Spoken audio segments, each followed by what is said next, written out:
ये team JD select कर रहे हो चीफ सिलेक्टर साहब और कप्तान साहब, आप जिद कर रहे हो, लेकिन मुझे ये तो समझा दो कि ये नया बॉल किसने करना है और आपके पास कितने प्लेयर हैं जो 400 के ऊपर 400 करने के काबिल हैं। उनके स्ट्राइक रेट आप देखते हैं, क्योंकि अचानक तो बाबर आजम क्रिस गेल नहीं बन जाएगा। आखिर रिजवान जो है वो गिल क्रिस तो नहीं बन सकता जी। आज पाकिस्तान क्या जीत पाएगा या नहीं? ये मेरा ख्याल मैच नहीं देख रहे शायद देख रहा है, वही सबसे ज्यादा देख आकिब सर वैसे बहुत मार रहे हैं पाकिस्तान वालों को, तरस आ रहा है, इतने छक्के चौके, और अभी अफरीदी को देखें तो बुरा ही फील हो। हालांकि ये सिचुएशन अब पाकिस्तान की हो सकती थी, बैटिंग करके उनको मार रहे होते, पिच में कुछ है नहीं, और पाकिस्तान जब भी एक टोटल डिफेंड करता है तो हमेशा बेहतर रिजल्ट्स आते हैं। और पिछले 2 मैचों में स्पेशली यही हो रहा है कि जो टॉस जीतता है वो गलती कर रहा है। तीसरा मैच है सर। तीनों कप्तानों ने बहुत बुरे फैसले किए और बहुत बुरे रिजल्ट्स आए। बिल्कुल ऐसे ही, क्योंकि अगर आप ये नहीं समझते कि साउथ अफ्रीका जैसी टीम को टॉस जीत के कौन बैटिंग कराएगा। एग्जैक्टली।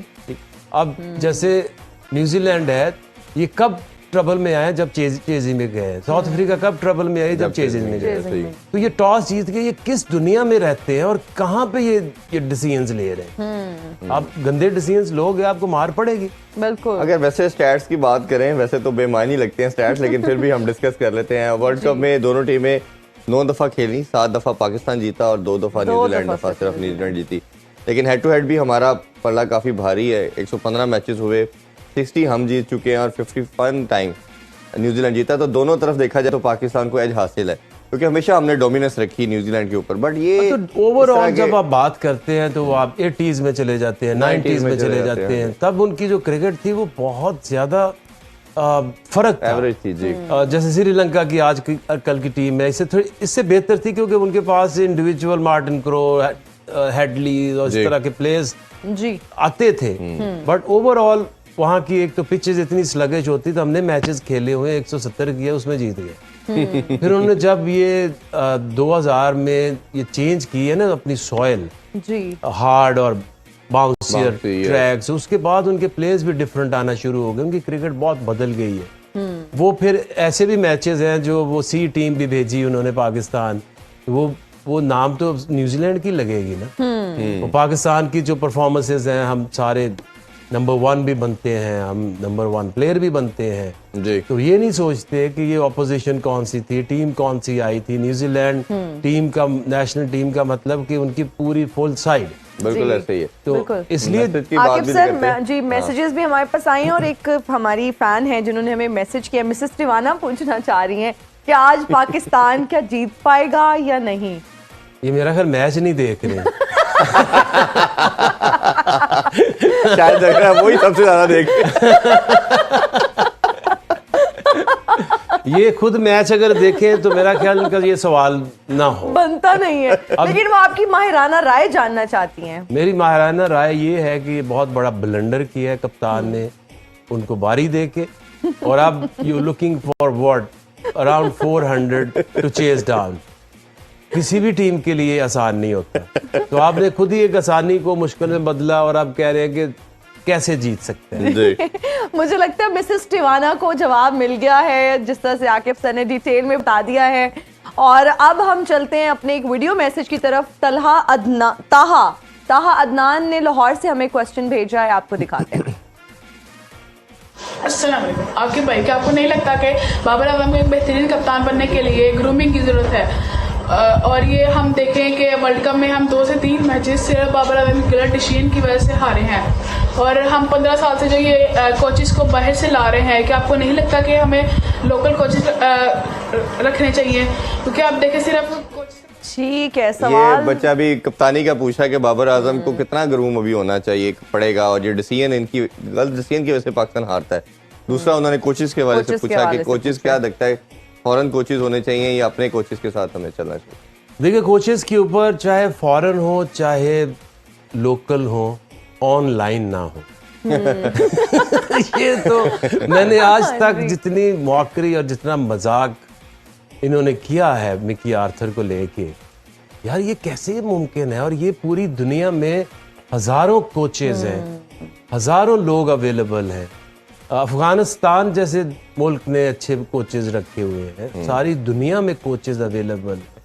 हमें क्या सिर्फ मिकी आर्थर ही चाहिए, किसी भी शक्ल में वो मौजूद हो और मौजूद ना हो। बिल्कुल। तो ये क्या ऐसी गिदड़ सिंगी है उनके पास, क्योंकि उनकी जो नेशनल कोचिंग है वो तो खत्म हो चुकी है। ऐसे ही हर जगह जाके कामयाब हुए, नाकाम हुए, वो तो छोड़ के ऑलमोस्ट रिटायरमेंट की जिंदगी वो कैंट एक छोटी सी काउंटी उसमें एज डायरेक्टर काम कर।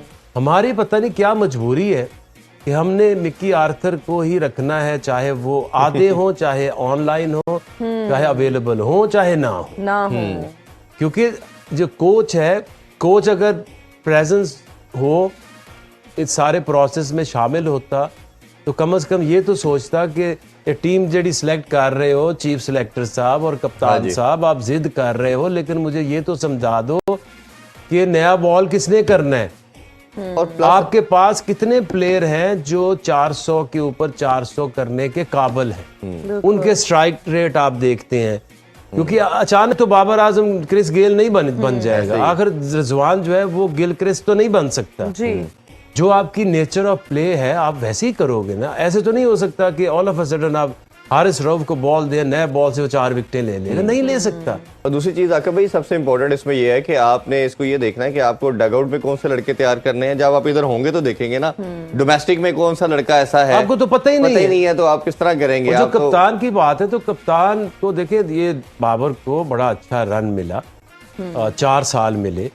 अब 4 सालों में कप्तान जब अपने वर्ल्ड कप की तरफ हिट करता है तो वो समझ आती है कि ये कप्तान ने 4 साल काम क्या किया। बिल्कुल ऐसे ही। और इस टीम को देखते हुए तो कोई काम नहीं हुआ, ना तो कोच का कोई रोल नजर आता है, ना कप्तान को ही हम क्रेडिट दे सकते हैं, क्योंकि आपने टीम एक बिल्ड करनी है ना।